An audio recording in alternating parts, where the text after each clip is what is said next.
गरम गरम चाय। अरे मार के सरारी, अरे सर चल मॉल पे जीतो चाय रे, अरे बोल के सरा, अरे रविंद्रा चाय गरम चाय गरम चाय गरम गरम चाय चाय गरम। ले लो चाय चाय गरम ले लो, अरे ले लीजिए चाय गरम पी लीजिए। देहाती अदरक वाला चाय है नींबू गाड़ के।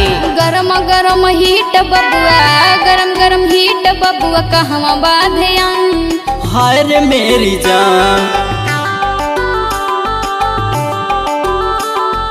गरम गरम हीट बबुआ, गरम गरम हीट बबुआ कहवा बाधे हाय रे मेरी जान। लौ के भीतरी समान तोहर हाय रे मेरी जान, लौ के भीतरी समान तोहर हाय रे मेरी जान। गरम गरम हीट बबुआ, गरम गरम हीट बबुआ कहवा बाधे हाय रे मेरी जान। लौ के भीतरी समान तोहर हाय रे मेरी जान, लौ के भीतरी समान तोहर हाय रे मेरी जान।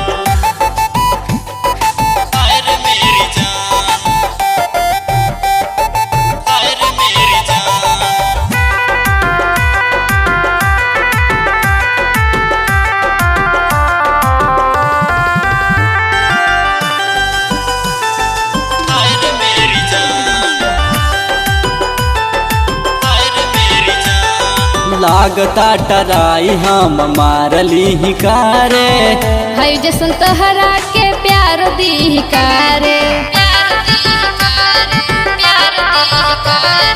काचा बनिबुआ तोर गार दी कारे, मीठा मीठा बात कह के तार दे भिकारे।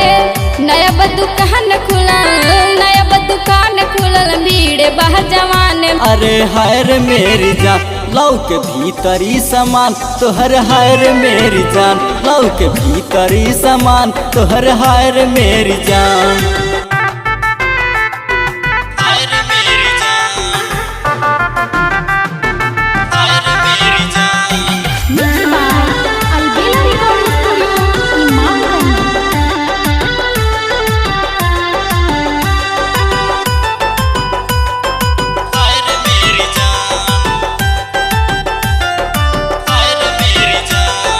टेस्ट के देखनी तो मालबा बेजोड़ हो, चाय के बहाना सुगना आई है पद्म मोड़ हो। दिलवा में बसा के सुगने दिल नाही तोड़ हो, कॉफी के बहाना सुगना आई है पड़वा मोड़ हो। बहरमा करैला में बरम करैला में होई है नेवान। हाय रे मेरी जान। लौ के भीतरी समान तोहर हाय रे मेरी जान, लौ के भीतरी समान तोहर हाय रे मेरी जान।